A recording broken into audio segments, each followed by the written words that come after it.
Hello ब्रिबन, welcome back to my channel friends. अभी जो राजस्थान में जेई की वैकेंसी आई हुई है उसका हम लोग पार्ट नंबर सेकंड डिस्कस करेंगे। इसमें मैं आपको 15 क्वेश्चन कराऊंगा। ठीक है, question number 16, a 10 ohm resistor is connected across a 100 volt DC supply, the current flowing through the resistor is. तो देखिए, सबसे पहले आपको यहाँ पे करंट का फॉर्मूला लिखना है ओम्स लॉ के अकॉर्डिंग। ठीक है, ओम्स लॉ के अकॉर्डिंग क्या होता है, B equal to I R. ठीक है, यहाँ से आई बराबर क्या हो जाएगा, आई बराबर हो जाएगा बी अपॉन आर।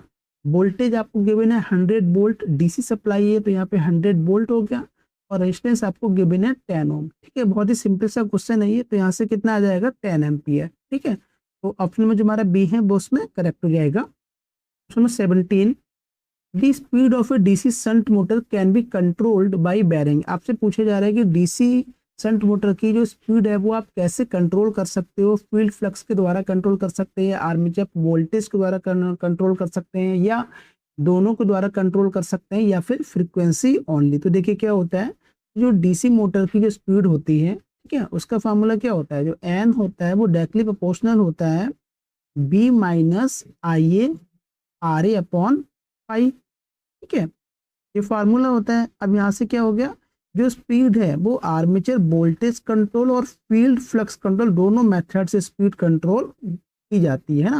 यहाँ से देखिए, ये फ्लक्स पे भी डिपेंड कर रही है और ये वोल्टेज पे भी डिपेंड कर रही है। यानी फील्ड फ्लक्स के द्वारा भी आप स्पीड को कंट्रोल कर सकते हो और आर्मेचर वोल्टेज के द्वारा भी स्पीड को कंट्रोल कर सकते हो। तो ऑप्शन में जो हमारा इसमें सी है वो उसमें करेक्ट हो जाएगा, both A and B. Question number 18, the primary and secondary winding of an ideal transformer have 500 and 1000 turn respectively. If primary voltage is 200 volt, then secondary voltage will be। आपसे secondary voltage पूछा गया है। देखिए friend, क्या होता है, सबसे पहले आप यहाँ पे ट्रांसफॉर्मेशन रेशियो लिख लीजिए। ट्रांसफॉर्मर का क्या होता है, V2 upon V1 equal to N2 upon N1। और सेकेंडरी वोल्टेज आपसे पूछा गया है, यहाँ से आप क्या लिख सकते हैं, V2 इक्वल टू अब आप इसको सॉल्व कर लीजिए, है ना। आप इसको ऐसे लिख लीजिए, B2, सबसे पहले आप क्या करिए, क्रॉस मल्टीप्लाई कर लीजिए, B2 N1 equal to V1 N2। ठीक है, B2 यहाँ से क्या हो गया, B2 यहाँ से हो गया V1 N2 अपॉन N1। और वोल्टेज आपको गिवन है, वोल्टेज आपको कितना गिवन है, स्टार्टिंग का प्राइमरी वोल्टेज 200 वोल्ट गिवन है। नंबर ऑफ टर्न्स आपको गिवन है सेकेंडरी वाइंडिंग के 1000, और प्राइमरी वाइंडिंग टर्न्स आपको गिवन है 500। तो यहाँ से कितना मिल जाएगा आपको, यहाँ से मिल जाएगा 400 वोल्ट। ठीक है, तो आपको ये वाला फॉर्मूला यूज करना है जब भी इस टाइप का क्वेश्चन आए। ठीक है, तो ऑप्शन में जो हमारा इसमें सी है वो उसमें करेक्ट हो जाएगा। Question number 19, which type of induction motor has better starting torque. आपसे पूछा जा रहा है कि इनमें से कौन सी इंडक्शन मोटर है जिसका स्टार्टिंग टॉर्क सबसे अच्छा होता है। तो देखिए फ्रेंड, जो स्लिप रिंग इंडक्शन मोटर होती है इसका स्टार्टिंग टॉर्क सबसे बेटर होता है यानी। तो क्या होता है ना, स्लिप रिंग इंडक्शन मोटर में आप क्या कर सकते हो, एक्सटर्नल रोटर रेजिस्टेंस ऐड करके हाई स्टार्टिंग टॉर्क गेन कर सकते हो, है ना। आप क्या करो, स्लिप रिंग इंडक्शन मोटर में एक्सटर्नल रोटर रेजिस्टेंस आप ऐड कर सकते हो। ठीक है, जिससे आपका स्टार्टिंग टॉर्क काफी हाई हो जाता है। तो ऑप्शन में जो हमारा बी है वो उसमें करेक्ट हो जाएगा। Option number 20, which conductor is most commonly used for overhead transmission line. आपसे पूछा जा रहा है कि ओवरहेड ट्रांसमिशन लाइन में सबसे जो कॉमनली कंडक्टर यूज होता है वो कौन सा होता है। तो देखिए फ्रेंड, वो जो सबसे ज्यादा यूज होता है ट्रांसमिशन लाइन में, ओवरहेड ट्रांसमिशन लाइन में कंडक्टर, वो होता है एल्यूमिनियम। ऑप्शन में जो हमारा बी है वो उसमें करेक्ट हो जाएगा।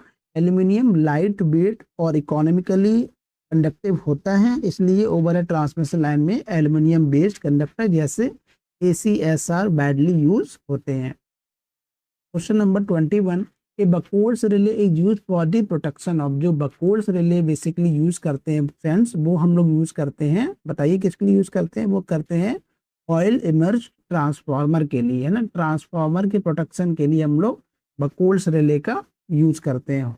बकोल्स रिले कंजर्वेटर, बकोल्स रिले ट्रांसफार्मर के मेन टैंक और कंजर्वेटर के बीच लगाया जाता है और इंटरनल फॉल्ट के कारण बनने वाली गैस या ऑयल मूवमेंट को डिटेक्ट करता है। ठीक है, question number 22, the accuracy of an instrument refers to its. देखिए, जो एक्यूरेसी होती है फ्रेंड्स वो आपको बताती है ability to give nearly true value. कि आपने जो वैल्यू जो है कैलकुलेट कर ली है की है वो ट्रू वैल्यू के कितने नज़दीक है ना। ठीक है, मैं आपको फिर बताता हूँ। एक्यूरेसी बताती है कि मेजर्ड वैल्यू है ना ट्रू वैल्यू के कितने क्लोज है। ऑप्शन में हमारा इसमें ए है वो उसमें करेक्ट हो जाएगा। क्वेश्चन नंबर 23, पावर इलेक्ट्रॉनिक का एक क्वेश्चन है। एन इन्वर्टर कन्वर्ट, जो इन्वर्टर होता है वो बेसिकली कन्वर्ट करता है डीसी इनटू एसी, डीसी को एसी में कन्वर्ट करता है इन्वर्टर। इन्वर्टर का फंक्शन जो होता है वो डीसी सप्लाई को एसी आउटपुट में कन्वर्ट करना होता है। ठीक है, जो बैटरी की डीसी पावर को एसी में कन्वर्ट करके एसी लोड चलाना। Question 24, in close loop control system feedback is use to, आपसे पूछा जा रहा है कि क्लोज लूप कंट्रोल सिस्टम में फीडबैक का क्या यूज होता है। तो देखिए फ्रेंड, जो फीडबैक का जो यूज होता है वो कंपेयर करता है आउटपुट को विद रेफरेंस इनपुट से, है ना। जो आउटपुट होता है उसको जो भी आपने इनपुट दिया होता है उससे वो कंपेयर करता है, तभी तो आपको फीडबैक पता चलेगा। तो ये बेसिकली यूज होता है इसका फीडबैक का। ऑप्शन में जो हमारा बी है वो उसमें करेक्ट हो जाएगा। ठीक है, देखिए मैं आपको फिर बताता हूँ। क्लोज लूप सिस्टम में आउटपुट को फीडबैक पाथ से वापस लाकर रेफरेंस इनपुट से कंपेयर किया जाता है, और इस डिफरेंस को अगर कुछ डिफरेंस आता है तो उसको फ्रेंड्स एरर सिग्नल कहते हैं। Question number 25, according to Gauss law for magnetism the net magnetic flux through a close surface, तो आपसे पूछा जा रहा है कि गॉस लॉ के अकॉर्डिंग जो नेट मैग्नेटिक फ्लक्स होता है क्लोज सरफेस का उसका वैल्यू क्या होती है। तो देखिए फ्रेंड, उसकी वैल्यू होती है 0। होता क्या है, मैं यहाँ पे देखिए यहाँ पे फार्मूला लिखता हूँ। क्या होता है, B dot A equal to 0, क्योंकि मैग्नेटिक मोनोपोल्स नहीं पाए जाते तो magnetic field lines close loop बनाती हैं, है ना, इसलिए क्या होता है इसकी वैल्यू 0 हो जाती है। Question number 26, which material is commonly use for transformer core, मतलब ट्रांसफार्मर कोर के लिए कौन सा मटेरियल यूज होता है। तो देखिए फ्रेंड, ट्रांसफार्मर कोर के लिए जो मटेरियल यूज होता है वो होता है फ्रेंड सिलिकॉन स्टील। ठीक है, तो ऑप्शन में जो हमारा इसमें बी है वो उसमें करेक्ट हो जाएगा। क्वेश्चन 27, ये बेसिक इलेक्ट्रॉनिक का क्वेश्चन है। A Zener diode is mainly use for, जो जीनर डायोड फ्रेंड जो मेनली यूज करते हैं वो वोल्टेज रेगुलेशन के लिए यूज करते हैं। होता क्या है, Zener diode reverse breakdown region में ऑपरेट करके लगभग कांस्टेंट वोल्टेज मेंटेन करता है। ठीक है, इसलिए इसका मेजर एप्लीकेशन वोल्टेज रेगुलेशन है। तो ऑप्शन में जो हमारा बी है उसमें करेक्ट हो जाएगा। Question number 28, the main purpose of an electric fuse is, electric जो फ्यूज है उसका मेन पर्पज क्या होता है। देखिए फ्रेंड, जो इलेक्ट्रिक फ्यूज का जो मेन पर्पज होता है, protect the circuit from excessive current, है ना। अगर सर्किट में करंट बहुत ज़्यादा हो गई है तो उससे सर्किट को प्रोटेक्ट करना। एक्सेसिव करंट हो जाने पर फ्यूज एलिमेंट हीट होकर मेल्ट हो जाता है और सर्किट को क्या करता है, सर्किट को डिस्कनेक्ट कर देता है। तो ऑप्शन में जो हमारा सी है वो उसमें करेक्ट हो जाएगा। Question 29, the main component responsible for converting solar radiation directly into electricity, मतलब आपसे पूछा जा रहा है कि जो मेन कंपोनेंट क्या होता है जब कन्वर्ट करते हैं सोलर रेडिएशन को डायरेक्ट इलेक्ट्रिसिटी में। तो देखिए फ्रेंड, जो मेन कंपोनेंट होता है वो होता है फोटोवोल्टिक सेल।